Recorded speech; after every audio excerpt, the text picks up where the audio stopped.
যদি এই জায়গাটা আমরা স্ট্রং করতে পারি, আমার বাচ্চা অনায়াসে আমাকে অ্যাটেনশন দেবে। আমি যদি বলি বলো বাবা, যে তার থিওরি অফ মাইন্ডটা যদি বলেন যে তুমি কালকে কোথায় গিয়েছিলে, তুমি কি খেয়েছো, বা তুমি কার সাথে গিয়েছিলে, কাল তোমার স্কুলে কি হয়েছিল, সেই জায়গাগুলো কি প্রপার বোঝাতে পারছে, সেটা আগে লক্ষ্য করুন। তাহলে আপনি তো তখন ম্যানেজ করে কিনে দিতে পারছেন না। আপনার বাচ্চা কি সেটা বুঝতে পারবে যে আমার বাবার কাছে এই মুহূর্তে 10,000 টাকা নেই গাড়িটা কিনে দেওয়ার? টানটা আসছে। কারণ এখন অধিকাংশ ঘরে দেখে থাকবেন, সবার ঘরে একটি করে সন্তান। আপনার বাচ্চা চুপচাপ একটা জায়গায় বসবে কি, এটা কি আপনাদের মনে হয়? তো তাহলে কি করতে হবে, আগে বাচ্চার সাথে সেই বন্ডিং কেয়ারিং এর জায়গাটা তৈরি করুন। এই যে না, এটা ওর একটা বড় সমস্যা, আমি ওকে বাইরে নিয়ে বেরোতে পারছি না, তাহলে তো ম্যাম এই জায়গাটা হবে না। যেমন ধরুন থ্রোয়িং বিহেভিয়ার, তারপর হিটিং, হেয়ার পুলিং, স্ক্র্যাচিং, এই ধরনের নানা রকম বিহেভিয়ার নিয়ে আপনারা বলে থাকেন। তো সেক্ষেত্রে কি হচ্ছে, বাচ্চার ডেলি রুটিনটা চেঞ্জ হওয়ার জন্য তার অভ্যাসটা পরিবর্তন হয়ে যাচ্ছে। নমস্কার, আমি ডক্টর দীপ্তাংশু দাস। আজ আমাদের সাথে আছেন Nityananda Haldar, peer team lead এবং স্পেশাল এডুকেটর। আজ ওনার থেকে জানবো যে আমরা যে চ্যালেঞ্জেস ফেস করি, আপনারা যে চ্যালেঞ্জেস নিয়ে আমাদের কাছে আসেন, সেগুলো আমরা কিভাবে অ্যাপ্রোচ করে থাকি, কিভাবে আপনি সেগুলো সলভ করতে পারেন এবং কোথায় আমাদের অ্যাপ্রোচ আলাদা, কিভাবে এই পুরো প্রবলেমটা আপনি নিজে সলভ করতে পারবেন। নিত্যানন্দ, আপনাকে জিজ্ঞেস করবো যে প্যারেন্টস আমাদের কাছে বিভিন্ন রকম আচরণের সমস্যা নিয়ে আসেন, বাচ্চাগুলো এরকম করে কেন এবং কি কি করে, সেটা বাবা মারা কি ডিল করতে পারেন? আমাকে একটু যদি বলেন। নমস্কার। তো আপনারা অনেকেই বলে থাকেন যে আমার বাচ্চার বিভিন্ন ধরনের আচরণ করছে, যেমন ধরুন থ্রোয়িং বিহেভিয়ার, তারপর হিটিং, হেয়ার পুলিং, স্ক্র্যাচিং, এই ধরনের নানা রকম বিহেভিয়ার নিয়ে আপনারা বলে থাকেন। তো সেক্ষেত্রে থ্রোয়িং বিহেভিয়ার, আপনার বাচ্চা ধরুন একটা বটল রয়েছে, সে বারবার থ্রোয়িং করছে, তো আপনারা কি করেন যে কেন বোতলটা ফেললি, বোতলটা তুলে রাখো, এইভাবে বোতলটা তোমার ফেলা উচিত নয়, এইভাবে বলে থাকে। তো কখনো কি জানতে চেয়েছেন যে আপনার বাচ্চা যে বোতলটা ছুঁড়ে ফেলছে বা যে কোনো অবজেক্ট ছুঁড়ে ফেলছে, তার স্পেসিফিক কারণটা কি হতে পারে? সে কেন ফেলছে, কিসের জন্য ফেলছে? হতে পারে আপনার বাচ্চা যে জিনিসটা ছুঁড়ে ফেলছে, আমি যদি একটা বোতলের কথাই ধরি, বা আপনি হয়তো সেই টাইমে ওকে জল খাওয়াচ্ছিলেন, সে সেই টাইমে বোতলটা ছুঁড়ে ফেলে দিল। হতে পারে যে বাচ্চাটা সেই সময় জল খাওয়ার মুড ছিল না, হতে পারে বাচ্চার পেট ভার ছিল, আপনার বাচ্চার হয়তো স্পিচটা সেইভাবে ডেভেলপমেন্ট নেই যেটা আপনাকে কমিউনিকেশন করে প্রপারলি বোঝাতে পারবে যে মা আমি এখন জল খাবো না। তো আমাদের বাচ্চাদের দিক থেকে কমিউনিকেশন যদি সেইভাবে ডেভেলপমেন্ট না করে, তাহলে আপনার বুঝতে অসুবিধা, আপনি কি চাইছেন সেটা বাচ্চার বুঝতে অসুবিধা, তাহলে একটা আন্ডারস্ট্যান্ডিং এর একটা জায়গা চলে আসছে। তো এছাড়া বাচ্চার হয়তো বটলটা অপছন্দ হতে পারে, জলের টেস্টটা তার ভালো না লাগতে পারে, বা জলের বোতল যেটা রয়েছে, যে জলটা আপনি ওকে দিয়েছেন, হতে পারে সেটা শীতকাল, কিন্তু আপনি হয়তো ঠান্ডা গরম জল মিশিয়ে দিয়েছেন, সেই যে তাপমাত্রাটা সে মেজারমেন্ট করতে পারছে না বা বলতে পারছে না এটা এখন গরম আছে, আমি ঠান্ডা হলে আমি খাবো। তো আগে জানুন বাচ্চা কেন বিহেভিয়ার করছে, কিসের জন্য বিহেভিয়ার করছে, কার দ্বারা বিহেভিয়ারটা আসছে, সেটা কোনো ম্যান টু ম্যান কমিউনিকেশন থেকে আসছে কিনা, সে পরিবেশগত কারণ থেকে আসছে কিনা, বা ডেলি রুটিন, ধরুন আপনি প্রতিদিন বাচ্চা ঘুম থেকে উঠেই আপনি জল খাওয়ান, একটা সময় হয়তো আপনি কাজে ব্যস্ত হয়ে পড়েছেন, দুদিন সেই টাইমে জলটা খাওয়ান, তো সেই টাইমে আপনি কি করছেন, পরের দিনকে আবার গ্যাপ দিয়ে করছেন। তো সেক্ষেত্রে কি হচ্ছে, বাচ্চার ডেলি রুটিনটা চেঞ্জ হওয়ার জন্য তার অভ্যাসটা পরিবর্তন হয়ে যাচ্ছে। তো সেক্ষেত্রে কিন্তু বাচ্চার এই ধরনের বিহেভিয়ার গুলো আসতে পারে। তো আমি জাস্ট থ্রোয়িং বিহেভিয়ারটা বললাম। তারপরেতে আপনারা বলেন যে আমার বাচ্চা একটা জায়গায় বসছে না, কিছুতেই বসছে না।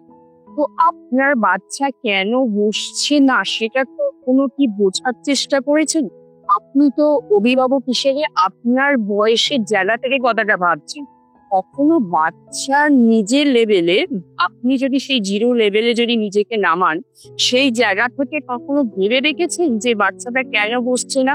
তাকে কখনো ফিল করার চেষ্টা করেছেন? কখনো সেটা কিন্তু আপনারা করে থাকেন না, বা সেই আন্ডারস্ট্যান্ডিং এর জায়গাটা আপনাদের মধ্যে হয়তো না। তো আমাকে আগে ভাবতে হবে যে বাচ্চাটা কেন বসছে না। তো বাচ্চাটা না বসার পেছনে তার যদি অতিরিক্ত যে চঞ্চল ভাব, রেস্টলেস ভাব যদি তার মধ্যে এই জায়গাটা যদি থাকে, তো আগে আমাকে ফার্স্টে আইডেন্টিফাই করতে হবে যে তার প্রপার উদ্দেশ্যটা কি। মানে আমি ধরুন একটা জায়গায় বসছি না, কিন্তু উঠে বারবার উঠে একটা অবজেক্টকে আনতে যাচ্ছি, তার মানে আমার লক্ষ্য কিন্তু ওই দিকে যে আমি জিনিসটা পেলে তবে একটা জায়গায় বসবো। আপনি বলুন, যদি আপনাকে যদি চুপচাপ যদি বসিয়ে রাখা হয় কোনো কিছু জিনিস না দিয়ে, আপনি কতক্ষণ বসে থাকতে পারেন? স্বাভাবিক, আমরা এভাবে ভেবে দেখি না, কিন্তু দেখুন বাচ্চা এরকম যে আচরণ করছে, কেন আচরণ করছে, আজ আপনাদের বোঝা প্রয়োজন আছে। এটা আনন্দ কন্টিনিউ করুন যেটা নিয়ে বলছেন। হ্যাঁ, তো আমার এখানে দেখতে হবে যে বাচ্চাটাকে যদি আমি কোনো কাজে ব্যস্ত থাকি, সব থেকে মজার কথা কি বলুন তো, আপনারা বলেন সিটিং। সিটিং বলতে এটা বোঝেন যে যখন বাচ্চা লেখাপড়া করবে বাচ্চা তখন একটা জায়গায় বসবে, তো সেটা কিন্তু নয়। আপনার বাচ্চা যদি ধরুন, আপনার বাচ্চার মধ্যে যদি কোনো বন্ডিং বা যদি সেই পেয়ারিং এর জায়গাটা না থাকে, আপনার বাচ্চা চুপচাপ একটা জায়গায় বসবে কি, এটা কি আপনাদের মনে হয়? তো তাহলে কি করতে হবে, আগে বাচ্চার সাথে সেই বন্ডিং পেয়ারিং এর জায়গাটা তৈরি করুন। ধরুন আপনার বাচ্চার সাথে আপনি একটা ব্লকস এর প্যাকেট নিয়ে এসেছেন, বলছেন চলো আমরা একটা জায়গায় একটু বসে খেলি। তো দুজনে মিলে যখন আপনি এঙ্গেজমেন্ট হয়ে অ্যাক্টিভিটিটা করছেন, তখন কিন্তু আপনার বাচ্চা আপনার সাথে কিন্তু 10টা মিনিট বসে আছে, সেটা কি লক্ষ্য করেছেন? তখন কিন্তু এটাও একটা সিটিং হ্যাবিট। বা ধরুন আপনি মনে করলেন যে চলো বাবা বাজার থেকে সবজি কিনে নিয়ে এসছে, চলো তো সবজিগুলো আমরা আলাদা বাস্কেটে শর্টিং করি। ও মজা আনন্দে বসে বসে জিনিসগুলো আলাদা আলাদা করছে। সেখানেও দেখতে পেলেন যে না, ও তো 15 মিনিট বসে রইলো, বসে অ্যাক্টিভিটিটা করলো। তাহলে এটাও একটা সিটিং হ্যাবিট। তাহলে সিটিং হ্যাবিট কিন্তু আমরা বাচ্চাকে বিভিন্ন ভাবে এনগেজ করে আমরা সেটা করতে পারি। অ্যাজ এ বাবা মা হিসেবে, অ্যাজ এ টিচার হিসেবে, অ্যাজ এ বাড়ির ফ্যামিলি মেম্বার হিসেবে আমাদের আগে বাচ্চার নিডসটাকে বুঝতে হবে। বাচ্চা কি চাইছে এক্সাক্ট, যদি আমি তাকে দিতে পারি, বাচ্চা অবশ্যই আমার সাথে হেসে খেলে বসবে। তারপরে ধরুন আপনারা বলেন যে পাশে যে কেউ বসে আছে, কেন হঠাৎ করে না তার চুলটা ধরে শুধু টেনে দেয়, এটা আপনাদের মনে হয়। তো এই যে চুলটা ধরে টেনে দেয়, তো এর পেছনে তো অনেক কিছু কারণ থাকতে পারে। তো একটা হচ্ছে মনে হয় আপনি শুধু চুল ধরে টেনে টানবে। যদি ধরুন আমি যদি আপনার পাশে বসে আপনার চুলটা ধরে ধরে টানি, তা আপনার মনে হবে যে আমি শুধু কেন চুলটা ধরে টানছি। তাহলে এক্ষেত্রে কিন্তু একটা বড় পয়েন্ট আছে, অ্যাটেনশন সিকিং বিহেভিয়ার। মানে ধরুন যেটা আপনি হয়তো আমার সাথে কথা বলছেন, বাচ্চা চুপচাপ নীরবে একা বসে আছে, তার কি ভালো লাগবে? সে তখন আপনার সাথে কানেক্ট করতে পারছে না, কারণ আপনাকে বোঝাতে পারছে না যে তুমি আমার সাথে কথা বলো। তাহলে সেটা একটা বিহেভিয়ার। তখন কি করছে, আপনার চুলটা ধরে টেনে দিল, হ্যাঁ তুই আমায় কেন চুল ধরে টানলি, এই যে আপনি ওকে সাথে সাথে অ্যাটেনশনটা দিলে, এইটাই ওর দরকার ছিল। তাহলে আপনাকে বুঝতে হবে, রিয়াক্ট করলে কিন্তু ম্যাম বা স্যার আপনাদের এই জায়গাটা হবে না। আগে বুঝতে হবে যে বাচ্চার মেন পয়েন্টটা কি। যখন সে চুল ধরে টানছে, তুমি আমার চুল ধরে টানলে, কেন টানলে, তোমার কি দরকার বলো? ও তুমি কি এটা মেরে, একটু ভালোভাবে কথা বলে দেখুন, সে কিন্তু বারবার আপনার হেয়ার পুলিং করবে না। তো আর একটা কথা মজার হলো, পাশে যা কিছু থাকে ওর ভাই বোন বা কেউ থাকলে সেই জিনিসটা দিয়ে হিট করে দেয়, মেরে দেয়। এটাও কিন্তু একটা অ্যাটেনশন সিকিং বিহেভিয়ার বলতে পারে। কেন হিট করছে, আপনি তার দিকে দেখছেন না বা তার কথা শুনছেন না। তো আপনাকে যখন সে টুক করে মারলো, অবশ্যই আপনি তার দিকে ফলো করবেন যে এই তুই আমাকে কেন মারলি। তখন আপনি তার সাথে জিনিসটা দেখার চেষ্টা করবেন বা কমিউনিকেট করার চেষ্টা করবেন। তো এই যে প্রত্যেকটা ছোট ছোট আচরণ যেগুলো আমরা দেখতে পাই, সর্বপ্রথম বলবো আপনাদেরকে রিকোয়েস্ট করবো হাত জোর করে, এই জায়গাটা কখনো এটা সমস্যা হিসেবে নেবেন না। এটা ভাববেন যে এই আচরণটা করছে, নিশ্চয়ই স্পেসিফিক এর পেছনে কোনো না কোনো কারণ আছে। সেই কারণটার পেছনে আপনারা অনুসন্ধান করুন যে কেন করলো, কিসের জন্য করলো, ও কি বোঝাতে চাইছে, মনের ভাবটা বোঝার চেষ্টা করুন। আপনি যদি এই ক্যারিয়ারটার প্রতি কাজ করতে পারেন, আপনার মনে হলো এইটা না, আপনি স্যাটিসফাই হলেন না যে এই কারণের জন্য মনে হয় না আমার বাচ্চা এই ক্যারিয়ারটা করতে পারে, তাহলে যে সাব পয়েন্টটা পেলেন ওটাকে আবার কেন দিয়ে কোশ্চেন করুন। যত কেন দিয়ে কোশ্চেন করতে থাকবে উত্তর আপনার হাতে কিন্তু অনায়াসে ধরা দেবে। তাহলে আপনার লক্ষ্য তখন হবে ওইটার উপর ফোকাস করে এক্সাক্ট কাজটা করা, অটোমেটিক আপনার বাচ্চার কিন্তু প্রবলেম কিন্তু সলভ হয়ে যাবে। যদি এটাকে আমরা ভেবে নিই যে না এটা ওর একটা বড় সমস্যা, আমি ওকে বাইরে নিয়ে বেরোতে পারছি না, তাহলে তো ম্যাম এই জায়গাটা হবে না। আপনারা যখন এই বাড়িতে, রাস্তায় বা যে কোনো জায়গায় এই যে বিহেভিয়ার যে আচরণগুলো যদি ফলো করেন, আগে নিজেকে শান্ত মাথায় জিনিসগুলো ভাবার চেষ্টা করবেন একজন সাধারণ মানুষ হিসেবে। আপনাকে কোনো স্পেশালাইজ কোনো মানুষ হতে হবে না। আর একটা কথা, জেদ বা রাগ, এইটা কিন্তু আপনারা প্রায় বলে যে আমার বাচ্চা খুব জেদ করছে। আচ্ছা আপনি বলুন তো, আপনাকে যদি প্রতিদিন মাংস ভাত দেওয়া হয়, হঠাৎ করে 7 দিন খাচ্ছেন, পরের দিনকে আপনাকে দেয়া বন্ধ করে দিলাম, তো আপনার কি মনে হবে? আপনার তো তখন মনে হবে যে আমি কেন এই জিনিসটা পেলাম না। তাহলে আপনার মধ্যেও কিন্তু সেই জেদ বা রাগটা কিন্তু আসতে পারবে। আমাদের বাচ্চা যে জেদ রাগটা কিন্তু শুধু স্যার আসে না। বাচ্চাকে ভাবুন, বাচ্চাকে বুঝুন কেন তাদের মধ্যে জেদ রাগটা আসছে। কারণ এখন অধিকাংশ ঘরে দেখে থাকবেন সবার ঘরে একটি করে সন্তান, তাই আদরের জায়গায়, স্নেহের জায়গাতে আমরা বাবা মা কিন্তু সবাই একটা অঙ্গ। তো আমরা কি করে থাকি, বাচ্চাকে না চাইতেই আমরা কিন্তু অধিক জিনিস দিয়ে ফেলি, যেটা বাচ্চার নিডস না থাকলে। তো একটা টাইমে যখন বাচ্চা এই জিনিসটা পেতে শুরু করে, তখন কিন্তু যখন আমরা ভাবি যে না এটা তো দেয়াটা ঠিক হচ্ছে না, এটা কিন্তু অধিকাংশ বাড়িতেই হয়ে, তো আমরা সেটা বন্ধ করার চেষ্টা করি। এই যে আপনি বন্ধ করলে, এই যে আপনি যে ওর ভালোর জন্য বন্ধ করলেন, এটা কি কখনো ভেবে দেখেছেন যে এই ফিলিংসটা বোঝার মতো আন্ডারস্ট্যান্ডিং জায়গাটা ওর আছে কিনা? কখনো সেটা ওর লেভেলে ভেবে দেখে? তাহলে আমরা সবসময় চেষ্টা করব কেন করছি, কিসের জন্য জেদ করছি। আপনারা বলেন যে স্যার শপিং মলে একদম নিয়ে যাওয়া যায় না, শপিং মলে গেলে এতটা বায়না করে, তো মেঝেতে শুয়ে গড়াগড়ি, এটাও একটা বড় আচরণ আপনারা লক্ষ্য করে। আচ্ছা দেখবেন অনেকের বিভিন্ন ধরনের সামর্থ্য আছে। অ্যাজ এ আমি বাবা মা হিসেবে যদি আমার বাচ্চাকে 1000 টাকার একটা টয়স কিনে দেওয়ার যদি ক্ষমতা থাকে, আমি যদি এনি টাইম যদি ওই রকম ব্র্যান্ডেড কোম্পানি যদি টয়স কিনে দিই, সে তো বাচ্চা সেটাতেই অভ্যস্ত হবে, তাই কি না? তো সে থেকে আপনারা এটা করতে পারেন, বাচ্চাকে এই 1000 টাকার টয়েসটাকে 10 বার এনে দিই, 100 টাকা করে, তার নেক্সট গ্যাপটাকে বোঝান, তবে তো ওই জায়গাটাও ফিল করতে পারে।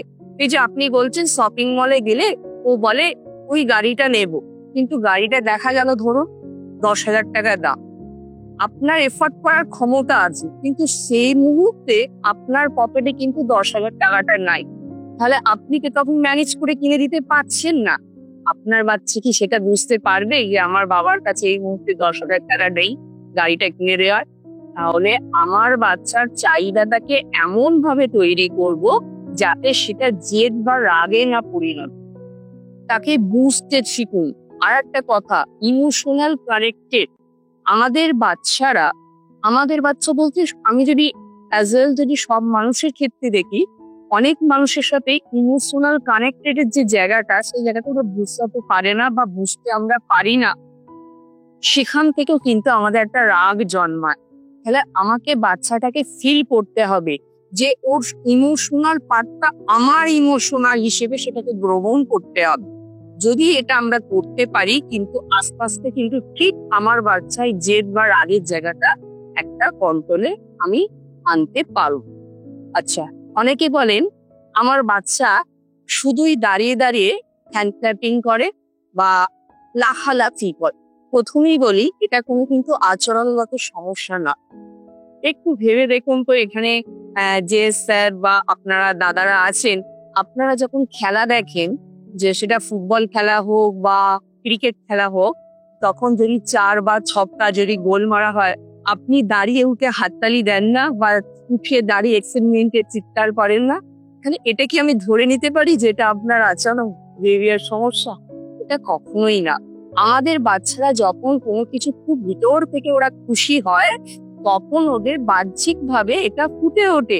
তো কি আছে, বাচ্চা যদি হ্যাম্প র্যাপিং করে, আপনিও ওর সাথে সেম ভাবে করুন, দেখবেন জিনিসটা খুব মজা করে নেবে এবং বন্ধ করে দেবে। তাই কোনো জিনিসটা, যে কোনো আচরণ, আমি অনেকগুলো আচরণ নিয়ে কথা বললাম নর্মালি যেটা আপনারা ফেস করে থাকেন, তো প্রথমে আগে ভাববেন যে এটা কেন করছে, কিসের জন্য করছে, কোন জায়গা থেকে প্রবলেমটা আসছে। আগে বাচ্চাকে করুন, বাচ্চাকে বুঝুন, বাচ্চার মতো করে আপনাকে নিজেকে তৈরি করুন সাধারণ মানুষ হিসেবে। আপনাকে কোনো স্পেশালাইজড কোনো থেরাপিস্ট বা কোনো টিচার কিছু হতে হবে না। যদি এই জায়গাটা বুঝতে পারে, যদি আপনার বাচ্চার সাথে আপনার যদি কানেকশনটা যদি না ঠিকঠাক না থাকে, তাহলে আপনার বাচ্চা তো স্যার এরকম তো করবে, এরকম বিহেভিয়ার তো করবে। তাহলে আগে বাচ্চার সাথে কানেকশন বিল্ডিংটা আপনাকে তৈরি করতে হবে, বাচ্চার সাথে পেয়ারিং এন্ড বন্ডিংটাকে আগে আমাকে শক্ত করতে হবে, তবে তো আন্ডারস্ট্যান্ডিং এর জায়গাটা তৈরি হবে। নাহলে আমার বাচ্চা তো এইরকম আচরণ করবে। একটু ভেবে দেখুন তো, আপনাদের যদি ভাবা হয়, আপনাদের মধ্যেও আমি কিন্তু অনেক আচরণ লক্ষ্য করতে পারি। এই আচরণগুলো আপনি কন্ট্রোল করতে পারেন, আপনি এগুলো বুঝতে পারেন যে কোনটা আমার করা উচিত, কোনটা আমার করা উচিত না। কিন্তু আমাদের বাচ্চারা সেটা বুঝতে পারেন। তাই আমাদেরকে এগিয়ে যেতে হবে, বাচ্চার মতো করে আমাদের জায়গাটা ভাবতে হবে, বাচ্চার মতো করে আমাকে জায়গাটা বুঝতে হবে। যদি আমরা এই কাজটা করতে পারি, আপনাদের কাছে এটা কোনো সমস্যার ব্যাপার আর আসবে না, এটা কোনো সমাধানের দিকে এগোবে। নিত্যানন্দ, অসাধারণ ভাবে আপনি পুরো ব্যাপারটা অ্যাড্রেস করেছেন এবং ভাবনা আশা করি বাবা মাদের একটু হলেও পাল্টাবে। নিত্যানন্দ, আমায় বলুন যে এই জিনিসটার সাথে স্পিচের কি সম্পর্ক? আচ্ছা, স্পিচের কি সম্পর্ক? আপনি ভালো কোশ্চেন করলেন, খুব মজাদার একটা কোশ্চেন।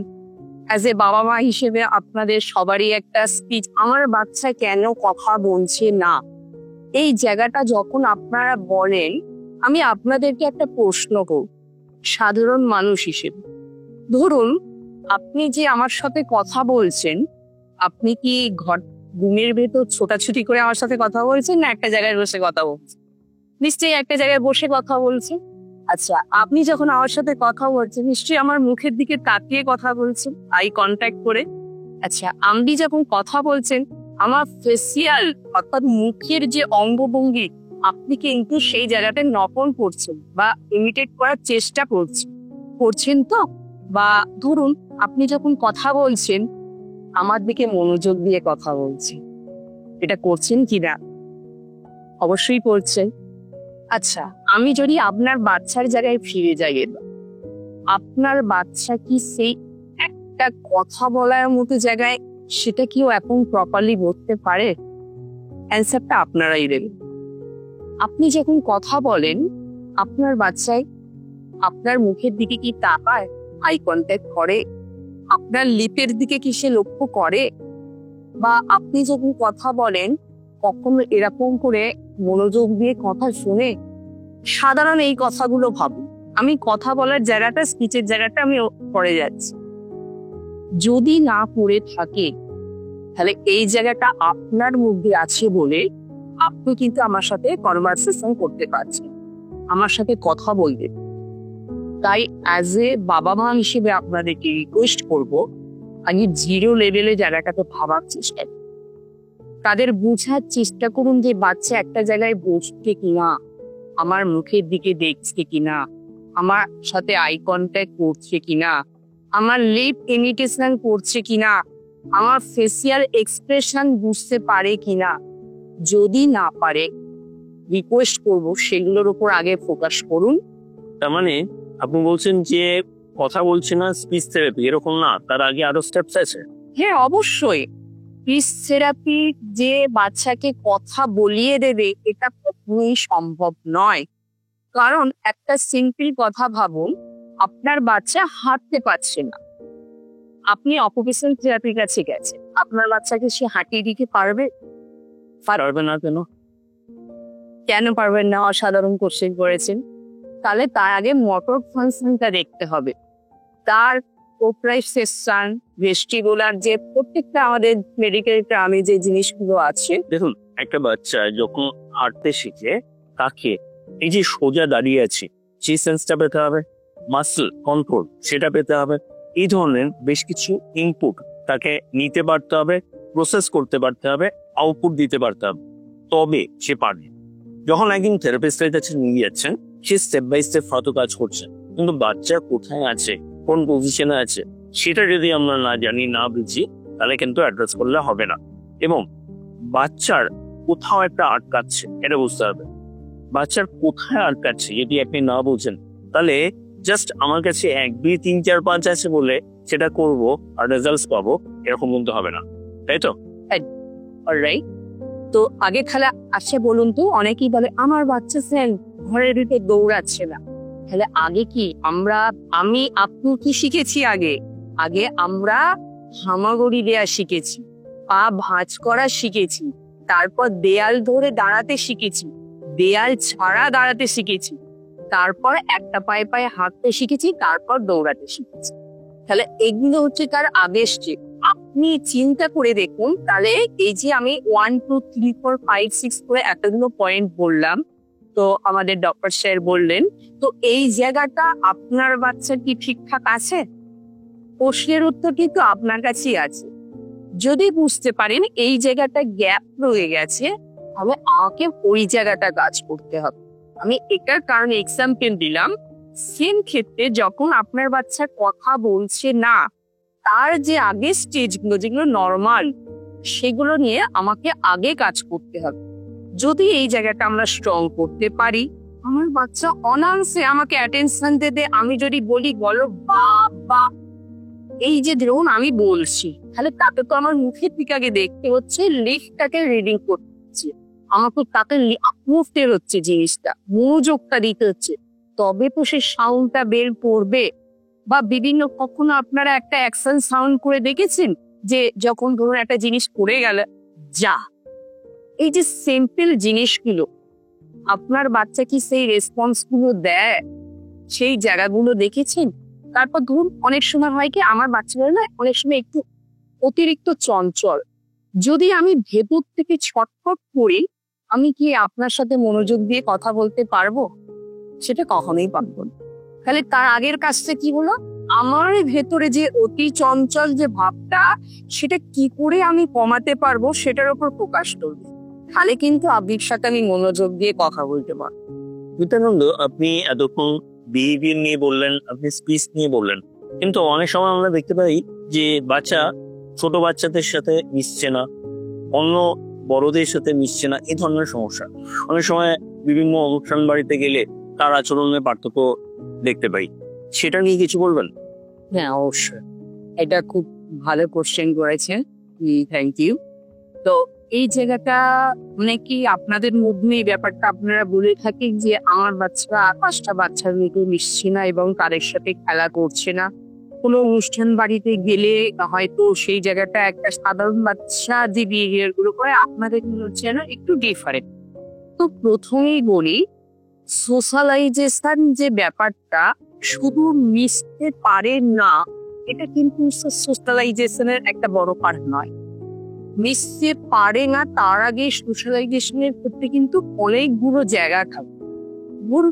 আপনি কি লক্ষ্য করে দেখেছেন, আপনার বাড়িতে 2টো বাচ্চা যদি থাকে, কখনো যদি আপনি খেতে দেন, কখনো শেয়ার করো? আপনারা লক্ষ্য করে কি দেখেছেন, যখন আপনারা খাবার থেকে খাবার দেয় বাচ্চাকে, আপনার ছেলে আপনার মেয়ে যে খাবারটাই দেয় না কেন, সেই খাবারটা তার ভাইকে সেটা কেউ দেয়, শেয়ার করে? এছাড়া ধরুন আপনারা যখন একসাথে খেতে বসছেন, তো যখন খাবারটা পরিবেশন করা হচ্ছে, আপনার বাচ্চাকে হয়তো আপনি ঘুরে ঘুরে খাবারটা ওর কাছে আসবে, যে এইটুকু সময়ের জন্য যে ওয়েট করা বা এই যে টার্ন টেকিং এর জায়গাটা ওর মধ্যে কতটা আছে, সেটা আমাদেরকে আগে লক্ষ্য করতে হবে। যে এই যে সিম্পল সাধারণ জিনিসগুলো, বা ধরুন পিয়ারিং অ্যান্ড বন্ডিং এর যে জায়গাটা, তো আমার সাথে যদি আপনার সেই বন্ডিংটা যদি না থাকে, তাহলে আমি কি আপনার সাথে সোশ্যালাইজেশনের যে জায়গাটা, যে পার্টটা, যে মেলামেশাটা, সেটা কি আগে করতে পারবো?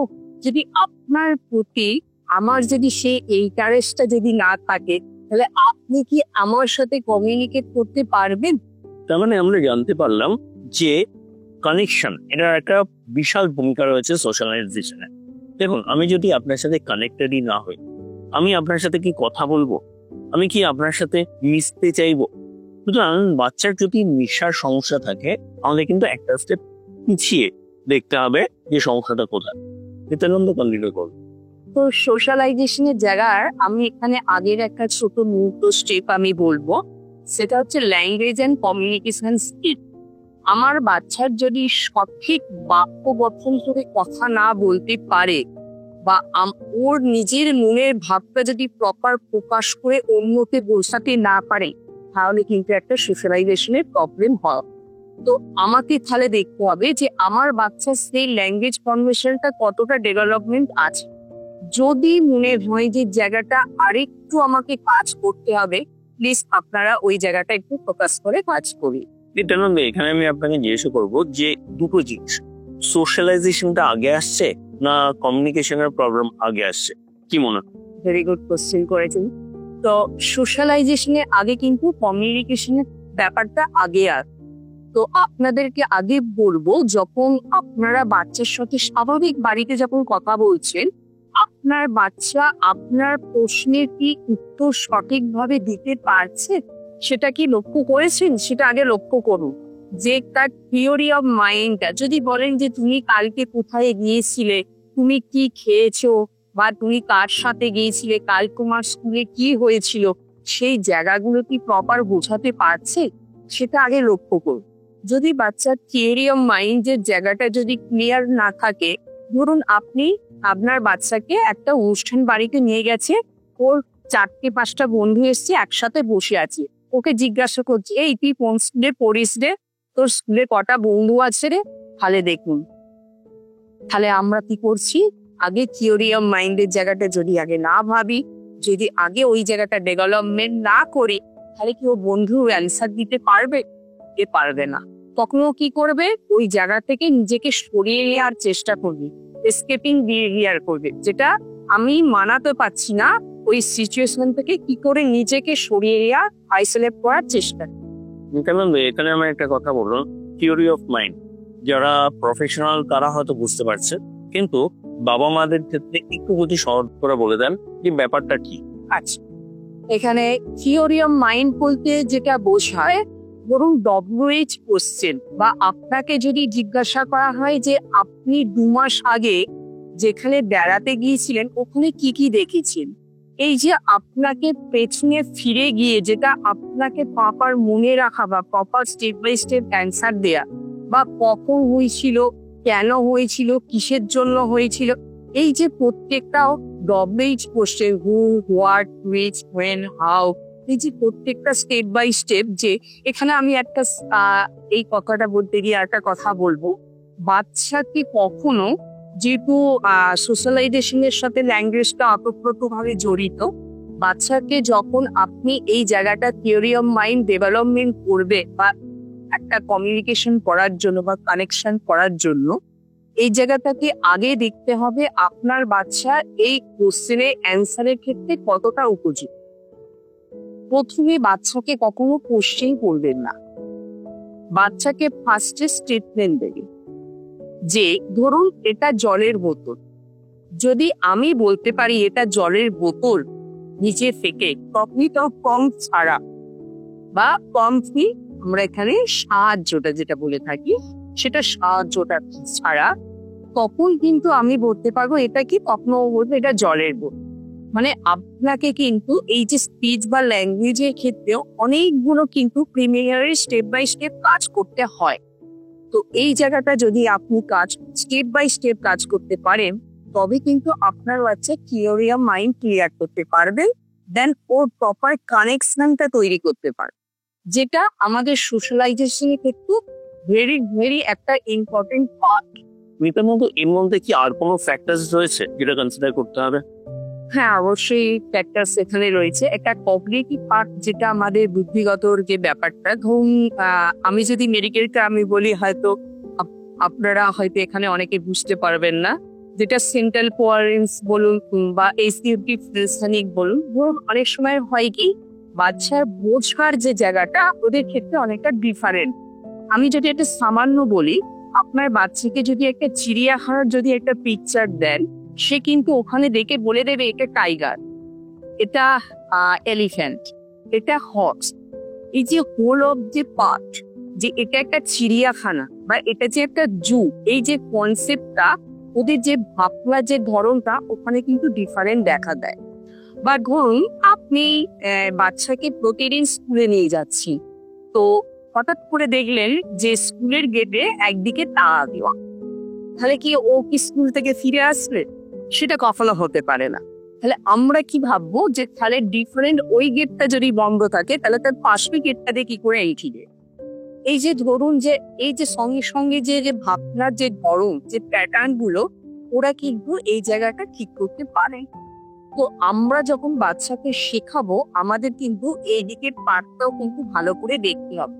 শুধু থিওরি অফ মাইন্ড নিয়ে ভাবলে হবে না, তার সাথে সাথে কমিউনিটিভ যে ফাংশন গুলো বা ও রিলেট করছে পারছে কিনা। ধরুন একটা জিনিসের সাথে যে একটা চিন্তা যে ভাবনা, ধরুন আপনি একটা কোনো কিছু করতে দিচ্ছেন, তা আমরা তো অ্যাপ্লাই করি কোনো কিছু জিনিসটা করি যে এটার সাথে এটা করবো। তার আমি সামান্য যদি বলি, আপনি বাচ্চাকে একটা ব্লকস দিয়েছেন, কিছু দিয়ে বললেন একটা আমাকে বিল্ডিং বানিয়ে দেয়। তো এই যে ব্লকসটা যে বিল্ডিংটা বানাবে, যে কার পর কোনটা সেটিং করতে হয়, কোনটা অ্যাডজাস্টমেন্ট করে, এই যে মেজারমেন্ট পর, এইটার জন্য কিন্তু ওর কগনিটিভের জায়গাটা প্রয়োজন আসছে। তো এই জায়গাগুলো ছোট ছোট জিনিসগুলো আগে আমার বাচ্চার মধ্যে দেখতে হবে। তো আমরা এতক্ষণ যেটা সোশ্যালাইজেশন নিয়ে আলোচনা করছিলাম, এগুলো কিন্তু সোশ্যালাইজেশনের 3 স্টেপ বলতে পারেন। এই স্টেপ গুলো যদি আমরা অতিক্রান্ত না করতে পারি, তাহলে কিন্তু আমার বাচ্চার প্রপার যেটা সোশ্যালাইজেশন চাইছি সেই জায়গাটা একটা ঘাটতি থেকে যাবে। নিত্যানন্দ এতক্ষণ ধরে লম্বা একটা ডিসকাশনে আপনাদের বোঝালেন যে কোনটার সাথে কোনটার কি রিলেশন ভাবে, কোনটার পর কোনটা আসছে। দেখুন, আজ আমরা একটা জিনিস বুঝেছি যে বাচ্চার ক্ষেত্রে অটিজম, এডিএইচডি এগুলোতে না হিউম্যান টু হিউম্যান কানেকশনের প্রবলেম থাকে, এবং যতক্ষণ না আমরা সেটার উপর কাজ করছি আমরা নেক্সট স্টেপে যেতে পারবো না। কানেকশনের উপর যদি আপনি সিস্টেমেটিক্যালি কাজ করতে পারেন, তারপরে এনগেজমেন্ট অটোমেটিক্যালি পাবেন। চারিদিকে আপনাকে বলবে যে আই কন্ট্যাক্টের উপর কাজ করতে হবে, কিন্তু আই কন্ট্যাক্ট এনগেজমেন্টের পার্ট। আমি যদি এনগেজমেন্ট না ডেভেলপ করি, আই কন্ট্যাক্টের উপর কাজ করি, ফল পাবেন না। কারণ আপনার বাচ্চার এনগেজমেন্ট ছাড়া, যতক্ষণ না একই জিনিসে দুজন মন দিতে পারবে, যেটা জয়েন্ট অ্যাটেনশন বলা হয়, এই জায়গা ছাড়া কিন্তু কথা আসবে না। আমি যদি আপনার সাথে কথা বলতে চাই কিন্তু আমি কি নিয়ে কথা বলছি সেটাই গেলে আপনাকে ভুলে যাই, তাহলে তো হবে না। আবার ধরুন আমি হাতে এক কাপ চা নিয়ে কথা বলছি, আমি চায়ের দিকে গেলে টপিক ভুলে যাব, এটা নিশ্চয়ই হবে না। তাহলে এটা সিকোয়েন্স আছে। তাহলে প্রথম আমি আপনার সাথে কথা বলতে চাই, এটা লাগবে একবার, সেই জায়গাটা হলো। তারপর আপনার সাথে আমি এনগেজড কিছু বক্তব্য রাখতে চাইছি, সেটা হতে হবে। আমার কতগুলো ক্যাপাসিটি লাগবে, যেখানে আমি উদাহরণস্বরূপ বললাম যে চা নিয়ে আমি কথা বলছি, তাহলে সেখানে আমি ওর দিকেও মন দিচ্ছি, আমার দিকেও মন দিচ্ছি, চায়ের দিকেও মন দিচ্ছি, টপিকের দিকেও মন দিচ্ছি, জয়েন্ট অ্যাটেনশন এই ব্যাপারটা চলে এলো। এবার যখন আমরা এটা নিয়ে এগোচ্ছি, আরেকটা জিনিস দেখতে হবে, বাচ্চা নিচের বিহেভিয়ারের সাপেক্ষে রেগুলেটেড কি নিজেকে কন্ট্রোল করতে জানে না, তাহলে আমি কথা বলতে গেলে ঝামেলা বেঁধে যাবে। আমি কথা বলতে যাচ্ছি, আমি অপরজন কথা বলতে আমার গ্যাপ ছাড়বে, আমার সেই অ্যাটেনশন নেই, তাহলে আমি ওয়েট না করে আমি কথা বলছি, সমস্যা। তাহলে সেখানে রেগুলেশন ব্যাপারটা চলে, রেগুলেশনের মধ্যে আরেকটা ফ্যাক্টর চলে আসছে, সেন্সারি রেগুলেশন। কিন্তু যেটা কেউ আপনাকে বলবে না, সেন্সারি যাবতীয় জিনিস আমাদের ইমোশনস এর থ্রুতে ফিল্টার রেড হবে। তাহলে ইমোশনাল ফিল্টারটা আপডেট করতে হবে। বাচ্চার চাওয়া নিয়ে কিভাবে কাজ করতে পারি, এরকম নানান রকম ফ্যাক্টর চলে আসছে। তো যখন এই পুরো পার্টটা ডেভেলপ করা হবে, তখন আমরা অটোমেটিক্যালি বাচ্চার এনগেজমেন্ট পাবো। বাচ্চা কিন্তু কথা শুনবে। বাচ্চা যদি না শোনে, বাচ্চা প্রসেস করবে কি, বাচ্চার কাছে যদি ওই ভোকাবুলারি, ওই আন্ডারস্ট্যান্ডিং না থাকে, হবে না। তাহলে প্রথম পার্টে আমরা যখন কাজ করি কানেকশন, এনগেজমেন্ট, রেগুলেশন, এগুলোর উপর কাজ করি। আজ আমাদের অর্গানাইজেশনে আমাদের নিজেদের কাজের ধরন অনেক পাল্টেছে এবং সেটার বেসিস নিত্যানন্দ বললেন।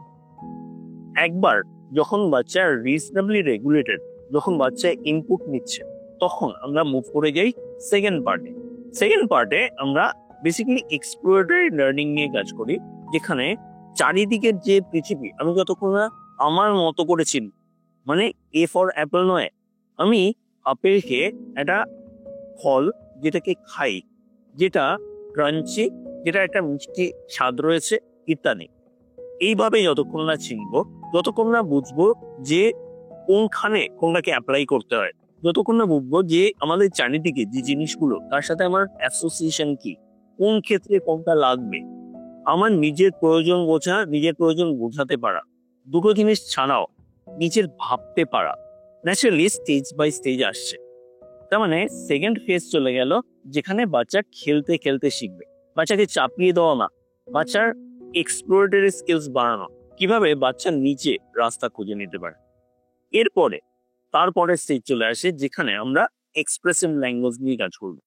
দেখুন, এতক্ষণ যদি পুরো ব্যাপারটা বাচ্চার কাছে সরগর না, আমি বাচ্চাকে কথা বল কথা বল কথা বল করছি, হবে না। কথা বলাতে যাবেন, তার আগে অনেক জিনিসগুলো রয়েছে যেগুলো অ্যাচিভ করতে হবে। মনের কথা, যেই মাত্র এনগেজমেন্ট ডেভেলপ করেছেন, প্রসঙ্গত বলি যে বেশি মাত্রাতে এনগেজমেন্ট ডেভেলপই হয় না, অনেক থেরাপি হয় এনগেজমেন্ট ডেভেলপ। তার মানে যেই মাত্র প্রপার এনগেজমেন্ট ডেভেলপ করতে পেরেছেন, বাচ্চা কিন্তু ইনপুট নিচ্ছে। আপনি আমি কথা বলছি, বাচ্চা কিন্তু শুনছে এবং শিখছে, এবং তারপর চারিদিকে জিনিসের সাথে অ্যাসোসিয়েট করে সে কিন্তু এবার বলতে শুরু করবে। এবার থার্ড ফেজ হলো যেখানে আমরা বাচ্চার এক্সপ্রেসিভ ল্যাঙ্গুয়েজ নিয়ে কথা বলছি। এটাও শেষ স্টেপ না, কারণ এটা করতে গেলে বাচ্চার সোশ্যালাইজেশন দরকার, এবং তার জন্য যেটা দরকার সেটা হচ্ছে এক্সিকিউটিভ ফাংশনিং, মানে নিজে ভাবতে পারা, নিজের ভাবনা গোছাতে পারা। ভাবনা গুছিয়ে বলা সহজ না। দেখেন, অনেক সময় বাচ্চা স্কুলে গেল, স্কুল থেকে এসে বলতে পারছে না কি কি হয়েছে, কেন? ভাবনা গোছানো তার কাছে রেডি নেই। তাহলে বলতে গেলে আগে ভাবনা গোছাতে শিখতে হবে, এবং সেখানে আমাদের ফোর্থ ফেজ চলে আসে, যেখানে এক্সিকিউটিভ ফাংশন নিয়ে আমরা কাজ করি। তাহলে অন্য জায়গায় যেখানে আপনারা দেখেন যে সবকিছু যে কোনো র্যান্ডম সিকোয়েন্সে হচ্ছে, আমরা আজ বুঝেছি সেরকম করে রেজাল্ট দেওয়া যাবে না। অন্যদিকে আমরা রেজাল্ট দিতে চাই, আমাদের একটা স্ট্রাকচার্ড অ্যাপ্রোচ দিতে হবে, যেটা বাচ্চার সাথে অ্যালাইন। নিত্যানন্দ, আপনাকে জিজ্ঞাসা করবো যে আপনি এত বছর ধরে আমাদের সাথে যখন কাজ করেছেন, একটা সময় ছিল আমরা কিন্তু এবারে ভিন্নভাবে কাজ করতাম, এখন আমরা আমাদের অ্যাপ্রোচ পাল্টেছি, এবং সেটার গন্ত্র নিত্যানন্দ আপনাদের দিলেন। নিত্যানন্দ, আমাকে বলুন যে আমাদের কাজ করার ধরন কিভাবে সময়ের সাথে পাল্টেছে এবং সেটার কি সিগনিফিকেন্স। এখানে যে ব্যাপারটা হচ্ছে, প্রথমে যখন আমরা কাজ করতে শুরু করি, তখন নিশ্চয়ই আপনারা আমাদের এখানে আসার আগে আর 5 জেলায় বিভিন্ন জায়গায় ঘুরেছেন বা দেখেছেন, তো সেখানে কি মডেলে কাজ হয়।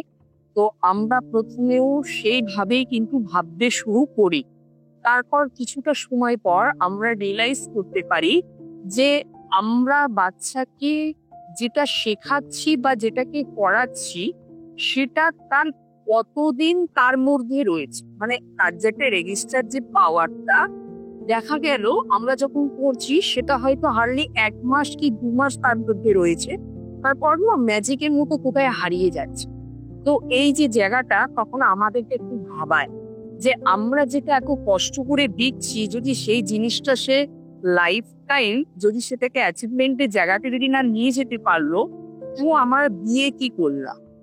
তাহলে এটা কি হলো, আমাদের ক্ষেত্রেও যেমন একটা স্যাটিসফাই আমি হতে পারলাম না, এজ এ বাচ্চাও কিন্তু ভেতর থেকে স্যাটিসফাই হতে পারলো না, সে কিন্তু আমাকে ভালো করে বোঝাতে পারলো না। তো এই জায়গাটা আমাদেরকে খুব ভাবায়। তখন আমরা ভাবি যে না, অ্যাজ এ আমরা টিচার, স্যার, ডক্টর, আপনারা বাবা মা, কিন্তু সবার উপরে কিন্তু আমাদের শিশু, আমাদের হচ্ছে বাচ্চারা। অর্থাৎ আমাদেরকে প্রথমে যেটা করতে হবে, অ্যাজ এ আমাদের সবাইকে নিজের মতো করে বাচ্চা বলতে হবে। যদি এই জায়গাটা আমরা তৈরি করতে পারি বা তার অন্তরটা যদি আমাদের অন্তরের মধ্যে দিয়ে যেটা যদি ফিল করতে পারি অ্যাজ এ বাবা মা, as a teacher, as a doctor হিসেবে, এই জায়গাটা যদি আমরা করতে পারি তাহলে কিন্তু আমরা বাচ্চাকে অনায়াসে তাকে কিন্তু একটা স্বাভাবিক জীবন আমরা দিতে পারবো। আপনার বাচ্চার কোথাও তো আটকাচ্ছে, এবং যেখানে আটকাচ্ছে সেখানে যদি প্রপার সাপোর্ট দিতে পারেন, বাচ্চা এগিয়ে যাবে, অ্যাজ সিম্পল অ্যাজ দ্যাট। কিন্তু আপনাকে খুঁজে বের করতে হবে কোথায় আটকাচ্ছে। একটা সময় ছিল যেখানে আমরা occupational therapy, speech therapy, behaviour therapy এগুলো না আলাদা আলাদা ভাবে ভাবতাম। একটা সময় এলো যেখানে আমরা বুঝলাম যে এগুলোকে যদি একসাথে এক অ্যালাইনমেন্টে না নিই আমরা বাচ্চাকে হেল্প করতে পারবো না, এবং সেখানে আমরা আমাদের অ্যাপ্রোচ পাল্টাই। শুধু তাই না, যখন আমরা এটার উপর কাজ করি আমরা বুঝতে পারলাম প্যারেন্টকে এম্পাওয়ার করাটা কতটা প্রয়োজন। প্যারেন্টকে একটা সময় ছিল যেখানে ইনস্ট্রাকশন দিয়ে আমরা ছেড়ে দিতাম, কিন্তু তারপর বুঝলাম যে প্যারেন্ট জিনিসগুলো প্রপারলি ফলো করতে পারছে না। অনেক কিছু জানলো, অনেক কিছু বুঝলো, কিন্তু কোথায় কি করতে হবে বুঝলো না। সেখানে আমরা অ্যাপ্রোচ আরো পাল্টালাম, এবং আস্তে আস্তে প্যারেন্টকে নিয়ে আমরা যখন ইমপ্লিমেন্টেশন প্রোগ্রামে গেলাম, যেখানে হ্যান্ড হোল্ডিং করে কাজ করা হচ্ছে, যেখানে সারাটা সপ্তাহ আপনারা কিভাবে কাজ করবেন পুরোটা একটা জয়েন্ট পার্টনারশিপে আমরা চলে আসছি, যেখানে আপনার বাচ্চাকে রেজাল্ট দেওয়া আমাদের অবজেক্টিভ হয়ে যাচ্ছে। এবার সেইভাবে কাজ করুন। চারিদিকে লোকে যে কাজ করে কিভাবে করে, আপনি যাচ্ছেন থেরাপির জন্য পয়সা দিচ্ছেন, থেরাপি পাচ্ছেন, মানে সেশনের জন্য পে করছেন, সেশন পাচ্ছেন, রেজাল্টের জন্য পে করছেন না, রেজাল্ট পাচ্ছেন না। কিন্তু এক্ষেত্রে আমি যদি আপনাকে রেজাল্টের কমিটমেন্ট দিতে চাই, আমরা আজ কমিটমেন্ট দিয়ে থাকি, যেটা আপনি অন্য কোথাও দেখবেন না। তাহলে আপনার রিস্ক আমি নিচ্ছি, কিন্তু তার জন্য প্রসেস অ্যালাইনমেন্ট খুব প্রয়োজন। আমরা আজ প্যারেন্টদের পুরোটা সেই অ্যালাইনমেন্টের উপর কাজ করি, যেখানে অ্যালাইনমেন্ট যদি না হয় তাহলে কিন্তু রেজাল্টস দেওয়া যাবে না। তাহলে আমরা যদি আপনাকে রেজাল্টস দিতে চাই, আমাকে ফোকাস করতে হবে আপনার উপর, আমাকে ফোকাস করতে হবে বাচ্চার উপর, এবং খুঁজে বের করতে হবে কোথায় আটকাচ্ছে। যতক্ষণ না আমরা খুঁজতে পারবো ঠিক কোথায় আটকাচ্ছে, রেজাল্টস কিন্তু সম্ভব নয়। একদম ঠিক কথাই। তো আমরা যেটা করব, তাহলে প্রথমে আমরা নিশ্চয়ই স্যারের কথা মতো আপনারা বুঝতে পেরেছি। তো আমাদের যেটা করতে হবে, বাচ্চাকে আগে সর্বপ্রথম বুঝতে হবে এবং বাচ্চাকে পড়তে শিখতে হবে। আমরা বই যেমন পড়ি, আমরা সেরকম বাচ্চাকেও আমাকে পড়তে হবে। তার বাচ্চার এক্সাক্ট কোথায় চ্যালেঞ্জ ফেস করছে সেটাকে আগে আমাকে খুঁজে বের করতে হবে। একজন সাধারণ মানুষ হিসেবে আপনাকে কোনো স্পেশালাইজড ডক্টর হিসেবে সেই জায়গাটা ভাবার কোনো দরকার নাই।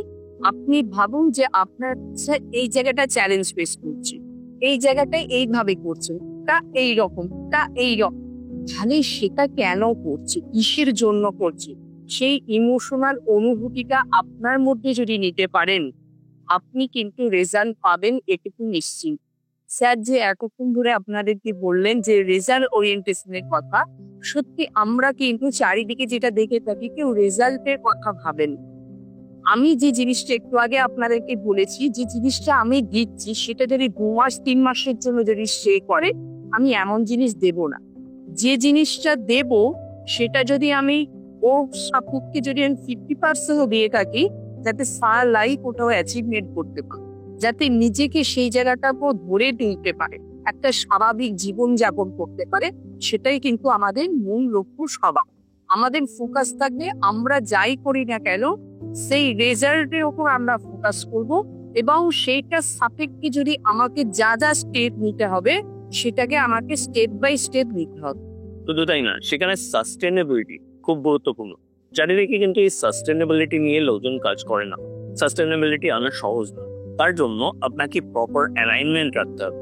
উপরে যদি আলাদা একটা জিনিস চাপিয়ে দিই সেটা খসে পড়ে যাবে। অনেক সময় আমরা দেখতে পাই যে কাজ করা হলো, একটা জায়গায় গ্যাপ পড়লো, মাসের গ্যাপে এতদিনের ডেভেলপমেন্ট পুরোটা বেরিয়ে গেল। কেন? প্রপার অ্যালাইনমেন্ট ছিল না। একটা সময় আমরা নিজেরা এটা ফেস করেছি, কিন্তু এটাকে আন্ডু করবো কিভাবে? আন্ডু করতে গেলে আপনাদের অ্যালাইনমেন্ট লাগবে, বাচ্চাকে প্রপারলি অবজার্ভ করতে হবে, ঠিক কোথায় আটকাচ্ছে বুঝতে হবে। এটা আপনার বাচ্চার ক্ষেত্রে যা, অন্য যে কোনো বাচ্চার ক্ষেত্রে আলাদা। তাহলে আউটকামটা একই রকম দেখতে হতে পারে, কারণটা আলাদা। নিত্যানন্দ, আমায় বলুন যে প্যারেন্টস যখন আমাদের কাছে আসে কতটা অ্যালাইন্ড আসে এবং তারা সারাদিন যা করছে বাচ্চাকে কতটা ইনফ্লুয়েন্স করে, তাদের রুটিন বাচ্চার রুটিন কতটা ইন্টার রিলেট করতে পারে এবং কিভাবে বাবা মারা মিনিংফুল ডিফারেন্স করতে পারে। Good question sir. তো প্রথমেই বলবো যে বাচ্চা আপনাদের কাছে সারাক্ষণ থাকে, যখন আপনারা বাচ্চাকে কোনো থেরাপি সেন্টারে ক্লাস করাতে যান তখন হয়তো 1 ঘন্টার জন্য নিয়ে যান। তাহলে আমি যদি 24 ঘন্টা নেবে বলি, এই তো বাচ্চা আপনার বাড়ি, তাহলে আপনার বাচ্চা যখন তখন যে কোনো জিনিস করতে পারবে, ঠিক হতে পারে না, কারণ তাকে একটা পর্ক সিস্টেম হয়ে চলতে হবে, সেই পদ্ধতিটা তাকে শেখাতে হবে। তো তার জন্য আমরা কি করব, তার জন্য আমরা যেটা করব, বাচ্চার একটা ডেইলি রুটিন আমরা ঠিক করব। অবশ্যই বয়সের কথাটা মাথায়, আমার বাচ্চার যদি 5 বছর বয়স হয় তাহলে 5 বছরের সাপেক্ষে যেটা দরকার আমি সেটা দিয়ে ঠিক করব। তো এইভাবে যখন আমি ডেইলি রুটিনটা ঠিক করছি, বাচ্চা কি করে অ্যারাইভে আসবে। এখানে সবচেয়ে বড় মজার কথা হলো, অ্যাজ এ প্যারেন্ট হিসেবে আপনারা অনেক সময় বলে থাকেন যে তার টাইমে ভর্তি না ঠিকঠাক করে করাতে পারছি। তো এক্ষেত্রে বলবো, দেখুন ব্যস্ত আমরা সবাই, তো ব্যস্ত, তো এই জায়গাটা আমাদেরকে থাকতেই হবে। তবে এর মধ্যেও কিন্তু আমার বাচ্চাটা আমার কাছে একটা বড় ইম্পর্টেন্ট। তো সেক্ষেত্রে যেটা করবো, আমারও নিজস্ব বাবা মা হিসেবে আপনারাও আপনাদের একটা ডেইলি রুটিন সেট করুন, বাচ্চার সাথে পুরো মেজারমেন্ট করুন। তাহলে কি হবে, আপনি সঠিক সময়ে সঠিক পদ্ধতিতে বাচ্চার সাথে কাজ করতে পারবেন। আর অ্যালাইনমেন্ট সম্পর্কে আর একটা কথা বলবো, যে টিচার বা যে আপনার প্রশিক্ষক যে আপনাকে শেখাচ্ছে, সে যে পদ্ধতিটা অ্যাপ্লাই করছে, সেম পদ্ধতিটা কিন্তু আপনাদের বাড়িতে সেম ভাবেই করতে হবে। আমি জাস্ট এক্সাম্পল নিচ্ছি, ধরুন টিচার আপনাকে বাচ্চাকে যখন কাজ করাচ্ছি, বাম পিস করে কাজটা করাচ্ছি, বাচ্চার ডান হাত ধরে জিনিসটা রাখছি, আপনি এখান থেকে গিয়ে আপনার ডান হাতটা ধরে করে রাখিয়ে দিচ্ছি, তাহলে বাচ্চা থেকে কনফিউজ হয়ে গেল না, সে তো বুঝতে পারলো না যে কখন ডান হাত ইউজ করতে হবে কখন বাঁ হাত ইউজ করতে। তাহলে আমরা যেটা করবো সেটা এক পদ্ধতিতে সবাই করবো, তাহলে বাচ্চা যেটা ঠিক থাকবে। অ্যাজ এ এখানেও একটা কমিউনিকেশন গ্যাপ কিন্তু আমরা দেখতে পাই অ্যালাইনমেন্টের জায়গাটায়। আপনারা যখন আপনারই জায়গা থেকে যে প্রবলেমটা ফেস করছেন, অ্যাজ এ যে টিচার বা ডক্টর যিনি আছেন, তেনার সাথে আপনারা প্রবলেমটাকে নিজের মধ্যে না রেখে সেটাকে খুলতে শিখুন, সেটাকে প্রকাশ করুন এবং সেটাকে একটা বোঝাপড়ার জায়গায় নিয়ে আসুন যে এই জায়গাটা বুঝতে পারছি না, তাই নিয়ে আমাকে এই জায়গাটা হেল্প করুন। আমরা এই জায়গাটা আপনাদেরকে পথ দেখাবো। আর একটা কথা আমি বলবো, বাড়িতে তো অনেকজন ফ্যামিলির মধ্যে মেম্বার থাকে, আপনি বলুন বাচ্চাকে নিয়ে আমাদের ইনস্টিটিউটে বা যেখানেই যান না কেন আপনি ক্লাস করাচ্ছেন, যখন আপনি এখান থেকে শিখে যাচ্ছেন, আপনার প্রশিক্ষণটা একটা ফ্যামিলি মেম্বারের যদি 1 2 3 4 5 যদি পার্সেন্ট থাকে, তাহলে সবাইকে কিন্তু সেম ভাবে জিনিসটাকে আপনাকে ওরিয়েন্ট করতে হবে বাড়িতে। কারণ যদি আপনি হাওড়া স্টেশন যান, কেউ বড় বাজার দিয়ে যাবে, কেউ ডালহৌসি দিয়ে ঘুরে যাবে, কেউ ব্যারাকপুর দিয়ে ঘুরে যাবে, হাওড়া স্টেশন পৌঁছাবে, এটা করলে কিন্তু হবে না। যদি যেতে হয় এনজি রোড দিয়ে যদি সবাই দেয়, তাহলে আপনাকে এনজি রোড দিয়ে সবাইকে যেতে, তাহলে কি হবে জিনিসটা একদম কমপ্লিট জিনিস হবে, বাচ্চার কোনো কনফিউজের জায়গাটাই আসবে না। তো এটা মাথায় রাখতে হবে, যখন আমরা যে জায়গাটা প্রবলেম হলে বুঝতে পারবো না, আমাদেরকে বুঝতে হবে এবং শুধু নিজে শিখে নিজের মধ্যে রেখে দেবো, এটা করলে স্যার ম্যাম সরি এই জায়গাটা হবে না। এই জায়গাটা করতে হবে আমি যতটা শিখবো আমি ততটাই দেখ, কারণ আমি নেক্সট লেভেলে ততটাই আমার শিখতে পারবো। যদি এই চ্যানেল ওয়াইজ কাজ করেন, তাহলে আপনাদের ওরিয়েন্টেশনের জায়গাটা খুব একটা গ্যাস হারবে না। ফলে প্রত্যেকটা ফ্যামিলি, বিশেষ করে যেটা আমরা প্রবলেম ফেস করি বাড়িতে, যারা বয়স্ক এজেড পার্সন যারা থাকে, দাদু ঠাকুমা, ওনাদের ওরিয়েন্টেশনের জায়গাটা আমাদের সাথে অনেকটা ম্যাচ খায়, কারণ ওনারা অনেকটা ইমোশনাল ভাবে অনেকটা বেশি কানেক্টেড। তো এই জায়গাটা আপনাদেরকে গ্যাপটা বোঝাতে হবে, প্রবলেম বুঝিয়ে তো কিছু হবে না স্যার, গ্যাপটা যে দেখো তুমি যদি এটা করো এটা হতে পারি, যখন এই জিনিসটা আপনি ওনাদের চোখের সামনে ভিজুয়ালাইজ করতে পারবেন, দেখাতে পারবেন, যে ওনারা এটা ফি করতে হবে না, আপু কি খেলা আমি এটা করা। এই যে জিনিসটাকে অধিকাংশ সময় আপনারা বাড়ি বাইরে বেরিয়েছেন, বাচ্চারা দাদু ঠাকুমার কাছে অনেক সময় না, তাহলে সেই জায়গাতে তাদেরও ওরিয়েন্টেশনের একটা জায়গা কিন্তু বড় পার্ট চলে আসছে।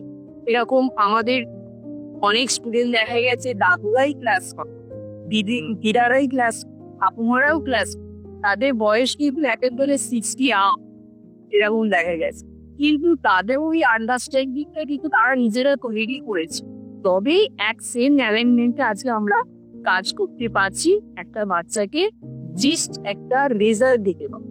আমাদের মেইন মতো ভাবে বাচ্চাকে আমরা সম্পূর্ণ একটা রেজাল্ট দেব, সেই রেজাল্টটা যত মাটি দিয়েছে তাদের কোনো রেজাল্ট যেন না। সেটা করার জন্য আমাদেরকে যেটা করতে হবে অ্যাজ এ প্যারেন্ট হিসেবে, অ্যাজ এ ডক্টর হিসেবে, অ্যাজ এ টিচার হিসেবে, যে যেখানে পাবো আমাদের বল একটাই হবে, তার জন্য আমাদের যা যা স্টেপ নিতে হবে একদম জিরো রেডের থেকে আমরা যাব কোনটা জাম্প করে পরবর্তীকালে চালনা। তো অ্যাজ এ প্যারেন্ট হিসেবে অনেক সময় হয় কি আমাদের চাহিদাটা আমরা বাচ্চাদের উপর চাপিয়ে, কারণ আমাদের একটা আকাঙ্ক্ষা থাকে যে আমার বাচ্চা এটা পারবে, আমার বাচ্চা ওটা পারবে। আপনাদের কি বলবো, আপনারা বাচ্চার লেভেলে ভাবুন যে আপনার বাচ্চা কি ওই জায়গাটা নিতে অতটা কনফিডেন্ট, ওই জায়গাটা কি অতটা নেওয়ার মতো তার কি ক্ষমতা আছে? তাহলে আপনার চা পাওয়াটা বড় কথা নয়, বাচ্চা যেটা চাইছে, ওর যেটা নেই সেটাকে যদি আপনি অ্যাপ্লাই করতে পারেন, একদিন আপনার চা পাওয়াটা যে পূরণ হবে না তা কিন্তু না, পূরণ সেটা পাবে। তাই চলুন আমরা সবাই মিলে আমাদের মেয়ের লক্ষ্য বাচ্চাকে তার সঠিক রাস্তাটা দেখানো এবং তাকে একটা সুপ্রতিষ্ঠিত করা এবং তাকে সাফল্যের পথে এগিয়ে নিয়েছে। নিত্যানন্দ, আমি শেষে আরেকটা প্রশ্ন আপনাকে জিজ্ঞাসা করবো। এই যে অটিজম সম্বন্ধে চারিদিকে শোনা যায় যে অটিজম নাকি ভালো হয় না, এটা কি আপনি তাই মনে করেন? একটু যদি বলেন। না, যদি বলেন এটা আমি ব্যক্তিগত মনে করি না। এটার কারণ হচ্ছে অটিজম যে মানে একটা, আমরা যে কোনো জায়গায় এখন যদি আপনারা যান তো দেখতে পাবেন এটা ফার্স্টে একটা ট্যাগ লাগানোর মতো বলে দেয়া, এটা হচ্ছে কিছুটা ডেভেলপমেন্টের, মানে ধরুন এই যে একটা বাচ্চার যে যে স্কিল গুলো বয়স অনুযায়ী ডেভেলপমেন্ট হওয়ার কথা, সেগুলো সঠিক সময়ে যদি বাচ্চার না হয় সেইটার উপর ফোকাস করুন। যদি মনে হয় যে আপনার বাচ্চা 3 বছর হয়ে গেছে কি 2 বছর হলো প্রপার আই কন্ট্যাক্ট করছে না, তাহলে বাচ্চাকে স্কিলে গেছে, তাহলে আপনার বাচ্চার এই স্পেসিফিক স্কিল গুলোকে নোটেট করুন। যদি আপনার বাচ্চার বয়স অনুযায়ী যদি স্কিল গুলোকে নোটেট করতে পারে আর সেটাকে যদি আপনি পারফেক্ট পদ্ধতিতে সাপোর্ট দিতে পারেন, তাহলে আপনার বাচ্চা কিন্তু সামনের দিকে এগিয়ে যায়। এটা যদি না করে যদি আপনি এটা ভাবেন যে আমার বাচ্চা এই প্রবলেম, এটা করছে না, ওটা করছে না, বা যদি সত্যি বড় কথা না, আপনার মজার কথা সবসময় তুলনা, যে এর সাথে ওর সাথে তার, এই তুলনা করাটা বন্ধ করুন। কারণ আপনি নিজের জায়গা থেকে ভাবুন যে আপনার ছোটবেলায় যখন আপনি ছিলেন, আপনার বয়স অনুযায়ী কোন বয়সে আমি কি কি জিনিস করেছি, তাহলে আপনার মধ্যেও কিন্তু কিছুটা যাচ্ছি। তাহলে কি করা হয়েছে, আপনার পারিবারিক বাড়ির লোক একতা এবং মেডিকেল টার্ম যেটা আমরা ইউজ করি তখন তারা জানতো, তখন কিন্তু তাকে সাময়িক কিন্তু এরকম নর্মাল ভাবে সাপোর্ট দেওয়া হতো এবং তার ভাবা হতো যে না ওর এই জায়গাটা গ্যাপ আছে, চলো এটা শেখানো। মানে জিনিসটা প্রবলেম সলভ। আমি যদি ভাবি যে আমার বাচ্চা অটিজম, আমার বাচ্চা ADHD, যদি এই কথাটা ধরে বুঝতে পারে যে আমার বাচ্চা এইটা প্রবলেম না, প্রবলেম এটাই যে তার 2 বছর বয়সে এই জায়গাটা 80% থাকার কথা 60% আছে, তাহলে আমাকে কি করতে হবে, 20% বাকি আছে, চলো হিসাব করে তাকে সামনের দিকে টেনে দাও। এটা হবে আমার লোক। আর তাই বলবো আপনাদের কাছে রিকোয়েস্ট রইল, আপনারা এই অটিজম, ADHD, LD এই টপিক গুলোকে নিয়ে চিন্তা ভাবনা না করে আপনার বাচ্চাকে ভালোভাবে বুঝুন, ভালোবাসুন, বাচ্চার সঙ্গে কারেকশনটাকে ভালো করে তৈরি করুন। খালি বুঝতে পারবেন যে এজ অ্যাপ্রোপ্রিয়েট কোথায় কোন জায়গায় স্কিলের ঘাটতি আছে।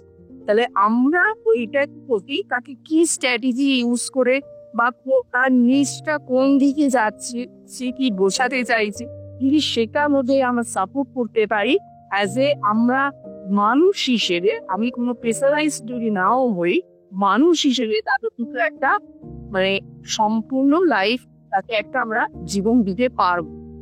তাই আমি রিকোয়েস্ট করবো যে এই জায়গাটা স্যার আছেন, স্যারও এই জায়গাটা প্লেস দেয়। দেখুন, আমরা আজ একটা অন্য আঙ্গিক নিয়েছি। অলরেডি আজকে এতক্ষণ যে আলোচনা হলো আপনারা শুনবেন, এতক্ষণ রয়েছেন, সুতরাং আপনারা ততটা সিরিয়াস সেই জন্য রয়েছেন, এটুকু বুঝেছেন যে আঙ্গিকটা আলাদা। চারিদিকে বাচ্চাকে থেরাপি করার উপর ফোকাস করা হয়, অনেক ক্ষেত্রে ওষুধও দেওয়া হয়। দেখুন, ডাক্তার হিসেবে আমিও বিভিন্ন ক্ষেত্রে হয়তো ওষুধ দিয়ে থাকি, কিন্তু কেন, যদি কেনটা আমরা না ভাবি, আমরা যদি একটা মেকানিক্যাল ভাবে কাজ করি, অটিজমের রেজাল্ট আমরা দিতে পারবো না। অথচ রেজাল্ট সম্ভব। রেজাল্ট কি আপনারা খেয়াল করে দেখুন, ডিফাইন করেননি। আজকে যদি আপনাকে জিজ্ঞাসা করা হয় আজ থেকে 1 বছর পর বাচ্চা কি কি পারলে আপনি বলবেন আপনি খুশি, আপনার কাছে ক্লিয়ারলি ডিফাইন নেই। এই যে বাচ্চা এগোচ্ছে, ঠিক ডাইরেকশনে এগোচ্ছে কিনা, বা এগোচ্ছে ঠিকভাবে এগোচ্ছে কিনা, আপনি কি ট্র্যাক করতে পারছেন? উত্তর হচ্ছে আপনার কাছে ক্ল্যারিটি নেই। তো এই পুরো ক্ল্যারিটিটা নিয়ে আমরা কাজ করে থাকি। আজ বাবা মাকে যদি আমরা এগিয়ে নিয়ে না যাই, জাস্ট এমনি এমনি হয়ে যাবে, জিনিসটা এত সহজ না। আজ কিন্তু তার জন্য প্রপার ফ্রেমওয়ার্কস আমরা ফেলেছি, এবং যদি আপনারা চান যেখানে থাকুন আমাদের সাথে যোগাযোগ করুন। আমাদের যোগাযোগের নাম্বার এবং পদ্ধতি ডেসক্রিপশনে দেওয়া রয়েছে। আমরা যেভাবে পারবো আপনাকে সাহায্য করবো। যেভাবে পারবো বলতে আমরা খুব স্পেসিফিক একটা স্ট্রাকচারে গিয়ে থাকি।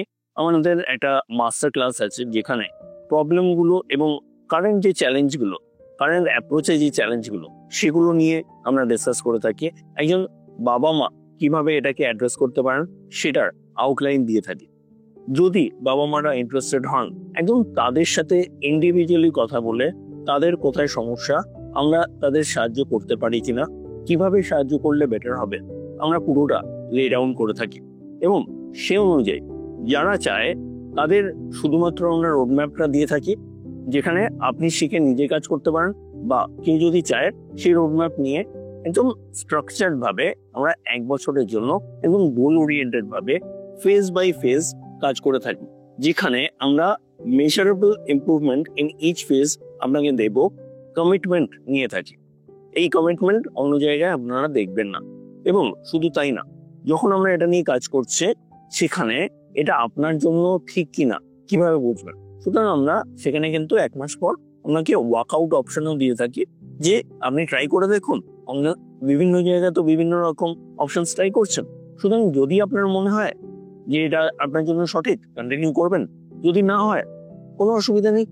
সুতরাং আপনারা বিভিন্ন জায়গায় যে কাজ করছেন, যদি সেটার এফেক্টিভিটি বাড়াতে চান, যদি আপনি নিজে কাজ করতে চান, বা যদি আমাদের সাথে কাজ করতে চান, তার মেথডস আমাদের কাছে রয়েছে।